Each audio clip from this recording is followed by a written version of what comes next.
ratusan juta orang akan mudik lebaran tahun ini. Presiden Joko Widodo menyebut prediksi pemudik 123 juta orang jauh lebih besar dibanding tahun lalu hingga perlu antisipasi mencegah kepadatan. Polda Metro Jaya memprediksi akan terjadi 2 gelombang puncak arus mudik. Gelombang pertama pada 14 Maret 2023 kemarin dan puncak arus mudik gelombang kedua diprediksi pada 19 April 2023 mendatang. Pemerintah menyebut pemudik lewat jalur darat masih akan mendominasi dengan total pemudik 99,22 juta orang. Menghadapi besarnya pergerakan pemudik, seperti apa antisipasi pemerintah dan kepolisian demi kelancaran arus mudik lebaran? Kita bahas setelah tayangan berikut ini. Yang mudik nanti dari 86.000 tahun yang lalu, tahun ini diperkirakan dari hasil survei 123 juta. Dari 86 juta ke 123 juta.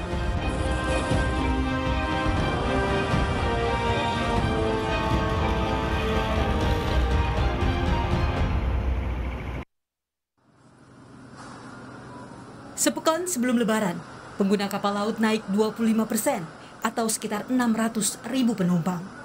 Di Pelabuhan Merak, Banten, PT Pelni menyiapkan 26 kapal besar dan 40 kapal perintis. Selain itu, ada penambahan 4 pelabuhan. Menteri Perhubungan Budi Karya Sumadi menyebut, antisipasi kepadatan pemudik di jalur penyeberangan jadi fokus. Tahun lalu kita punya masalah, tetapi tahun ini kita tambah 4 pelabuhan di Juanda dan juga Sepanjang, sehingga visi rasionya relatif lebih baik. Ya, tapi itu tidak cukup kalau kita tidak mengendalikan dengan baik. Pemudik dengan kendaraan motor serta truk logistik tujuan Sumatera mulai dialihkan ke pelabuhan PT Pelindo II di Kecamatan Ciwandan, Cilegon, Banten. Hal ini guna memecah kepadatan pemudik di Pelabuhan Merak. Arus mudik di stasiun Gubeng, Surabaya juga mulai meningkat. Lebih dari 76% tiket sudah terjual atau sekitar 436.000 lebih tiket kereta api. Sebagian calon penumpang memilih mudik lebih awal untuk menghindari kepadatan. 13.000 pemudik juga meninggalkan Jakarta lewat stasiun Gambir, Jakarta. Pemudik sengaja memilih mudik lebih awal menghindari kepadatan puncak arus mudik. Arus mudik kendaraan keluar Jakarta melalui tol Cikatama juga terus meningkat di akhir pekan. Jumlah kendaraan yang mengarah ke Palimanan mencapai lebih dari 12.000 kendaraan. Kakor Lantas Irjen Firman Santiabudi mengimbau masyarakat menyesuaikan waktu perjalanan dan menghindari puncak arus mudik. Waktu cuti digeser ke depan. Itu adalah pertama membantu mengurangi volume kapasitas volume kendaraan yang ada di jalan karena kapasitas kita juga terbatas. Yang kedua, tentunya nanti di titik-titik yang umumnya terjadi penyempitan, bottleneck itu menjadi atensi besar kita, baik di ruas tol maupun non-tol.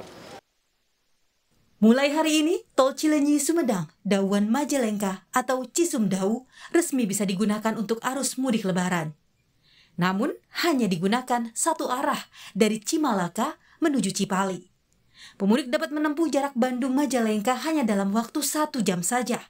Selanjutnya, pemudik dapat langsung masuk ke Tol Cipali. Arus lalu lintas kendaraan di Tol Jakarta Cikampek meningkat di kilometer 60 Tol Jakarta Cikampek. Hingga Sabtu sore, 20.000 kendaraan pemudik keluar Jakarta melalui Jawa Tengah dan Jawa Timur, sebanyak 20.000 kendaraan. Tim Liputan, Kompas TV. Bagaimana mengantisipasi ratusan juta orang yang akan mudik Lebaran tahun ini dan seperti apa strategi menangkal macet dan penumpukan pemudik terutama di jalur darat dan penyeberangan? Kita akan berbincang dengan juru bicara Kementerian Perhubungan Adita Irawati dan Dirlantas Polda Jawa Timur Komisaris Besar Polisi Muhammad Taslim Khairuddin. Selamat malam Bu Adita, Pak Dirlantas. Selamat malam Mbak Friska dan Pak Dirlantas. Assalamualaikum warahmatullahi wabarakatuh. Waalaikumsalam warahmatullahi wabarakatuh. Bu Adita, hari ini apakah sudah mulai terlihat pergerakan para pemudik? Seperti apa datanya? Ya, memang sudah terlihat ya, kami sudah mencatat dari beberapa moda transportasi umum dan juga kendaraan pribadi, ini kelihatan trennya sudah mulai meningkat ya kalau dibandingkan hari biasa. Yang paling tinggi peningkatannya ini sebenarnya di penerbangan ya. Kita lihat ini rata-rata bisa 20-an% dibandingkan hari biasa. Tetapi kita belum melihat puncaknya, mungkin puncaknya masih minggu depan ya. Sementara laut masih belum terlalu kelihatan ya. Laut dalam arti laut menggunakan kapal besar untuk ke samudra ya. Tapi kalau penyeberangan memang sudah mulai kelihatan ada peningkatan walaupun belum signifikan. Ini kita lihat mengapa penyeberangan belum terlalu signifikan. Umumnya memang pelaku penyeberangan ini yang menunggu hari-hari mendekati puncak biasanya. Dan nanti akan dipadati oleh motor. Biasanya trennya seperti itu.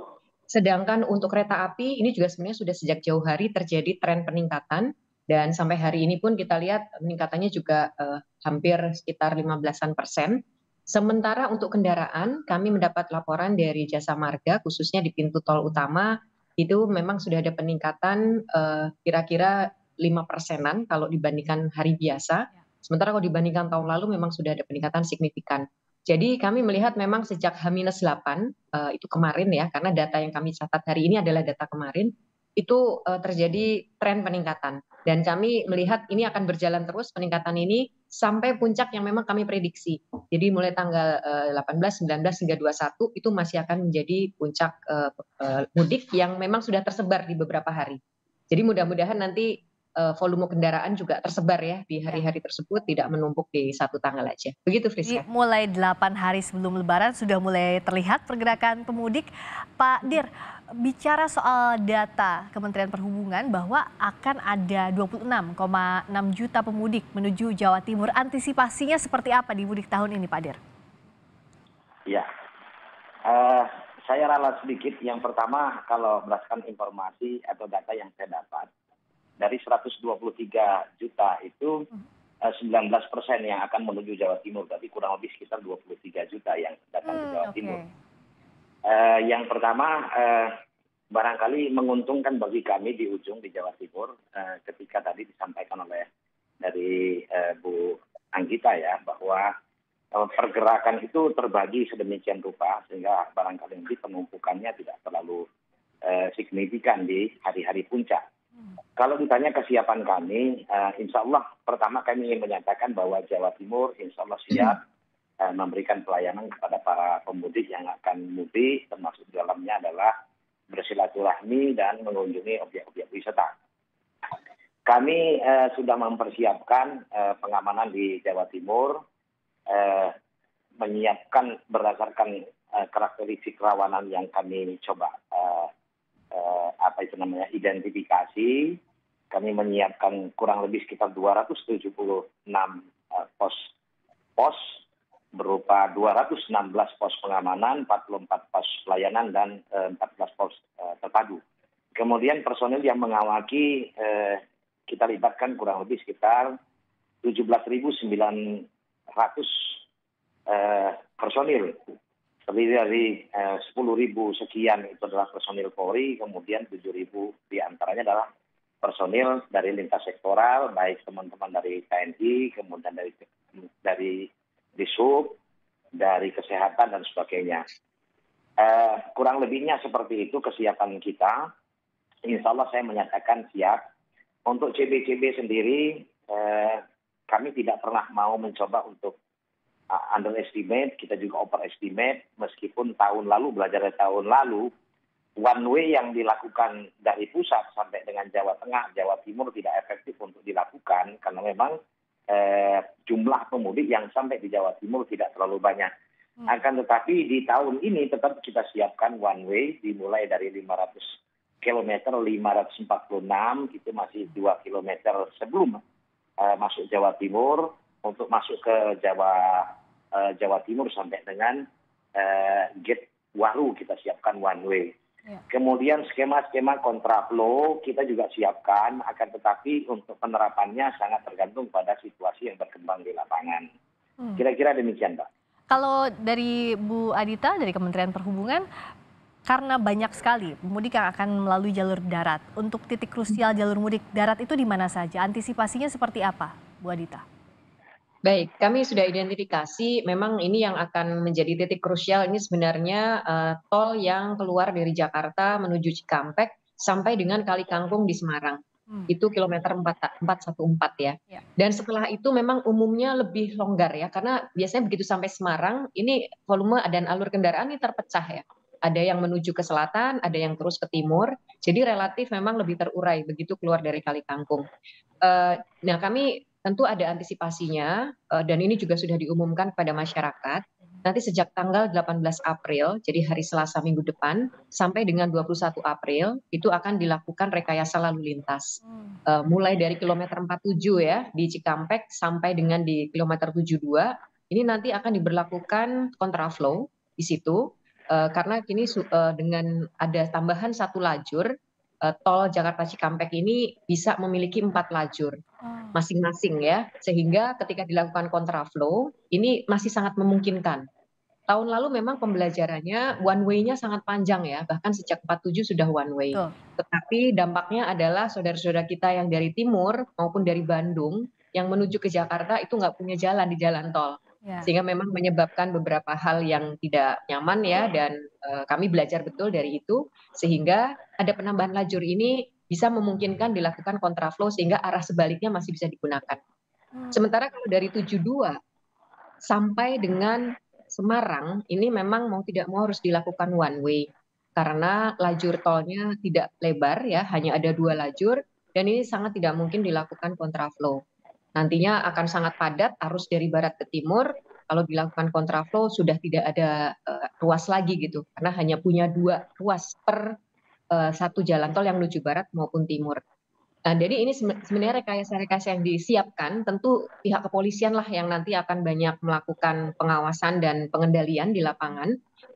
Dan kami juga tentu berharap nanti masyarakat juga betul-betul bersiap ya dengan adanya jadwal-jadwal itu. Kami tegaskan sekali lagi tanggal 18 itu akan mulai jam 2 siang.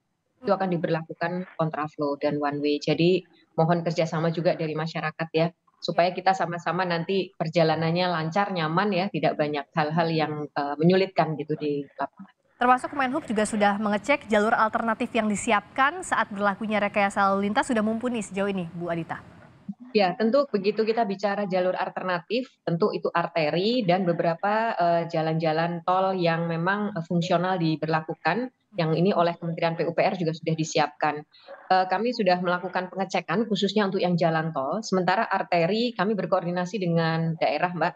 Ya. Karena arteri ini memang lebih banyak ranahnya adalah dari kepolisian daerah, Ditlantas yang ada di daerah. Dan sampai saat ini kami mendapatkan informasi bahwa ya di daerah pun percepatan jalan-jalan arteri yang diperbaiki juga sudah dilakukan. Kemudian juga rekayasa lalu lintas sangat mungkin juga dilakukan di jalan arteri. Seperti halnya di tol ya, ada kontraflow sangat mungkin dilakukan, one way dan buka tutup. Ya, karena memang kalau kondisi arteri mungkin akan sangat tergantung dari kondisi daerah. Seperti misalnya ada pasar tumpah, ada kegiatan-kegiatan masyarakat. Jadi ini memang perlu penanganan khusus dan ranahnya memang ada di rekan-rekan kami kepolisian yang ada di daerah bersama Dinas Perhubungan tentunya. Termasuk juga mungkin Pak Dirlantas dari Jawa Timur Ya. tentunya juga sudah mempersiapkan ya rekayasa yang ada di jalan arteri. Gitu. Tentu Pak Dir sudah menyiapkan itu di Jawa Timur, termasuk juga Pak Dirlantas. Data tahun lalu Jawa Timur ini jadi wilayah dengan risiko kecelakaan tertinggi. Sebenarnya di poin apa dan bagaimana evaluasinya dan mencegahnya di musim mudik tahun ini?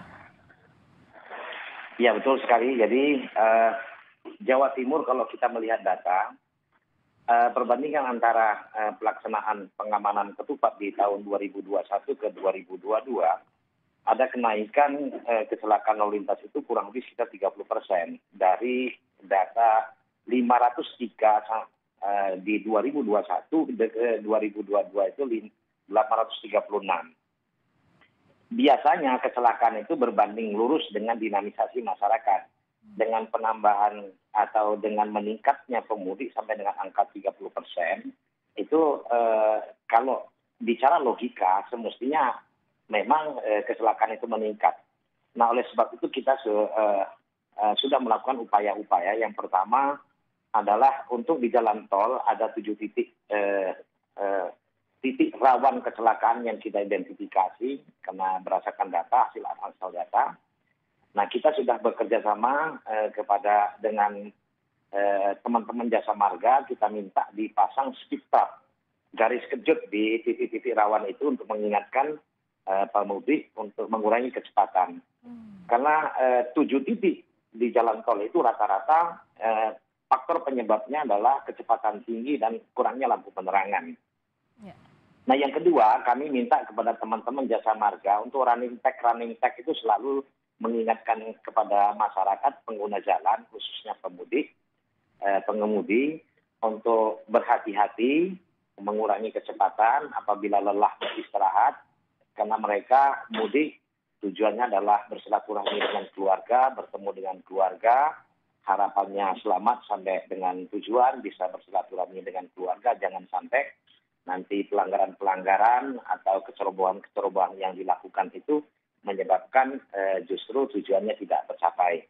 Yang kedua, kami juga di rest area, kami sudah memerintahkan jajaran untuk senantiasa menyampaikan melalui public address kepada pemudik untuk berhati-hati seperti itu dengan tagline yang tadi yang saya sampaikan bahwa hati-hati adalah jalan keselamatan sampai di tujuan di rumah, sementara pelanggaran atau kesembronoan itu adalah jalan cepat menuju akhirat. Mudah-mudahan ini bisa mengingatkan kepada pemudik, memang bahasa itu tidak enak didengar, tetapi kita mengajak para pemudik untuk ikut berpikir dengan pernyataan kita.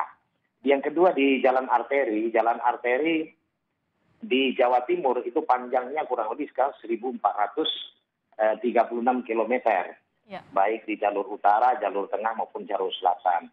Nah, di titik-titik rawan ini kita tempatkan personil untuk mencegah masyarakat untuk melakukan pelanggaran-pelanggaran yang bisa menyebabkan terjadinya kecelakaan. Kira-kira seperti itu untuk antisipasi kecelakaan.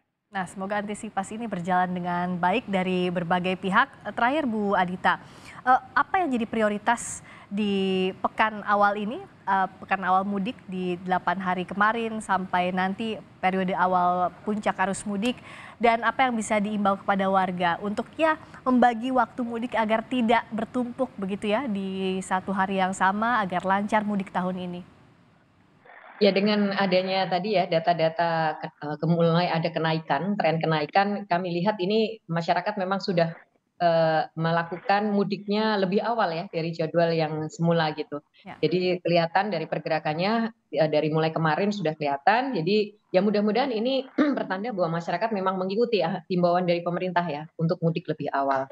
Nah, tentu apa selanjutnya ya kami sudah harus siap di lapangan ya, karena ini memang sudah saatnya gitu. Jadi tidak ada lagi kita istilahnya masih menunggu atau yang lain, ini sudah saatnya. Dan kami dari Kementerian Perhubungan tentu bersama para pihak seperti khususnya adalah kepolisian dan juga dengan Kementerian PUPR dan juga dengan pemerintah daerah itu betul-betul sudah harus siap, dan bahkan Pak Menteri pun mulai hari Senin ini sudah akan terus ada di lapangan meninjau kesiapan prasarana-sarana dan juga kondisi lalu lintas. Apalagi nanti tanggal 18 sudah mulai akan dilakukan rekayasa, tentu kami juga harus melihat langsung di lapangan seperti apa kondisinya dan bagaimana kemudian masyarakat merespon hal ini. Itu yang akan kami lakukan dan tentu akan terus melakukan update juga kepada rekan-rekan media ya. Karena ini sangat penting untuk bisa menyampaikan juga kepada masyarakat luas, khususnya yang akan melakukan perjalanan mudik, sehingga mereka selalu mendapatkan informasi terkini. Perlu dicatat, Friska, bahwa rekayasa lalu lintas ini meskipun sudah ada jadwal, ini sebenarnya bisa saja terjadi perubahan di lapangan, disesuaikan dengan situasi yang ada. Jadi sifatnya situasional. Jadi ada klausul dalam surat putusan bersama, ini memang meskipun sudah dijadwal bahkan sampai jamnya, sangat mungkin dilakukan perubahan kalau situasinya memang tidak memungkinkan untuk dilakukan sesuai jadwal. Jadi mengapa penting sekali masyarakat mengikuti informasi untuk bisa tahu apa yang berubah gitu, sehingga mereka juga bersiap. Nah, ini peranan media menurut saya penting sekali. Ya. Jadi kami terus intens nih bersama media untuk bisa mensosialisasikan berbagai hal kondisi di lapangan. Dan pesan terakhir untuk masyarakat yang mau mudik ini, sekali lagi kalau naik kendaraan pribadi memang perlu sekali mempersiapkan kondisi mobil. Ya, kita berbicara atau berpikir dari sisi kondisi terburuk saja. Jika memang terjadi kepadatan dan kemacetan panjang, paling tidak kendaraannya sudah siap, isi bensin dari awal, bahan bakarnya penuh ya, supaya nanti tidak perlu mampir-mampir di rest area kalau rest areanya penuh, dan juga bekal yang cukup. Dan tentu harapannya pengemudinya juga kalau bisa tidak satu gitu, sehingga nanti kalau lelah bisa bergantian. Karena kalau kelelahan itu faktor utama terjadinya kecelakaan. Begitu Priska dari kami. Kita sama-sama bahu-membahu, kita bekerja sama-sama memberikan informasi di lapangan juga. Semoga semuanya berjalan lancar di arus mudik 2023 ini. Terima kasih atas informasinya Bu Adita Irawati, juru bicara Kementerian Perhubungan. Terima kasih Pak Dirlantas Polda Jawa Timur, Komisaris Besar Muhammad Taslim Khairuddin telah bergabung di Sapa Indonesia Malam. Sehat selalu, terima kasih.